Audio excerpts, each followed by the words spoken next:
की सबसे पहले यूएस इलेक्शन रिजल्ट से करेंगे क्योंकि बहुमत से बेहद बेहद करीब अब डोनाल्ड ट्रंप आ चुके हैं। ट्रंप को अब तक 267 इलेक्टोरल वोट मिले और यहां जो जादुई आंकड़ा है वो 270 का है।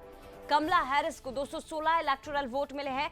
ट्रंप ने सातों स्विंग स्टेट्स में बढ़त हासिल कर ली है और हैरिस को यहां से एक बड़ा झटका लगा है। जीत के लिए 538 इलेक्टोरल वोट में से 270 वोट जरूरी है और डोनाल्ड ट्रंप जो 267 इलेक्टोरल वोट हासिल कर चुके हैं। ये महत्वपूर्ण खबर है इस वक्त की यूएस इलेक्शन से जुड़ी हुई। तो अमेरिका इतिहास रचने की तैयारी में है। ऐसा लग रहा है जो नतीजे आ रहे हैं कि अब की बार फिर से ट्रंप सरकार बनती दिखाई दे रही है और ट्रंप अगर जीत जाते हैं क्योंकि वो बहुमत से बेहद पास बहुमत के अब पहुंच चुके हैं। 267 इलेक्टोरल वोट उन्होंने हासिल कर लिए जबकि यहां जादुई आंकड़ा 270 वोट्स का है। तो ऐसे में ट्रंप जीते तो 131 साल में कमबैक करने वाले वो पहले राष्ट्रपति हो जाएंगे और ट्रंप इस दिशा में आगे बढ़ते दिखाई भी दे रहे हैं। व्हाइट हाउस की रेस में अब कमला हैरिस को पीछे छोड़ते हुए ट्रंप नजर आ रहे हैं। न्यूज़ एट शरद द्विवेदी जी हमारे साथ इस वक्त जुड़ गए हैं। शरद जी, टक्कर तो कांटे की थी लेकिन 270 का जो जादुई आंकड़ा है 538 इलेक्टोरल वोट में से ट्रंप अब उसके बेहद बेहद करीब पहुंच गए हैं। बिल्कुल करीब एक दर्जन के पास वोट उनके पास और होने चाहिए जी का सर, आपकी आवाज हम तक नहीं पहुंच पा रही है साफ।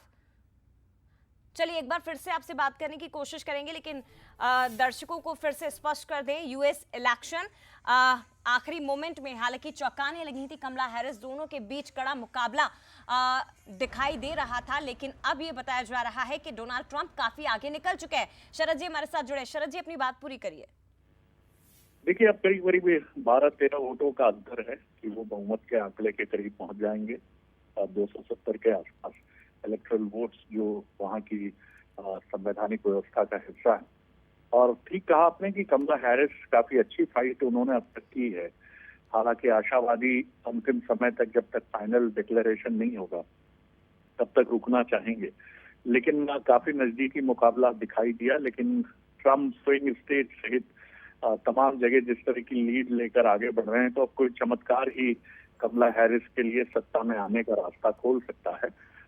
ऑलमोस्ट अब दिख रहा है जिस तरह का ट्रेंड है कि डोनाल्ड ट्रंप 121 सालों का रिकॉर्ड तोड़कर फिर सत्ता वापसी की तरफ बढ़ रहे हैं और काफी महत्वपूर्ण है। वर्तमान जो वैश्विक परिस्थितियां हैं उसमें अमेरिका का इलेक्शन दुनिया के सबसे सुपर पावर जो है, दुनिया की सबसे बड़ी ताकत वाला जो देश है, उसकी चुनावी जंग पर सबकी निगाहें हैं और ट्रंप का आना भी वैश्विक परिस्थितियों पर बहुत गहरा प्रभाव छोड़ेगा क्योंकि ट्रंप का अंदाज अलग है, राजनीति करने का तरीका अलग है और अमेरिका फर्स्ट ये उनका नारा रहा है।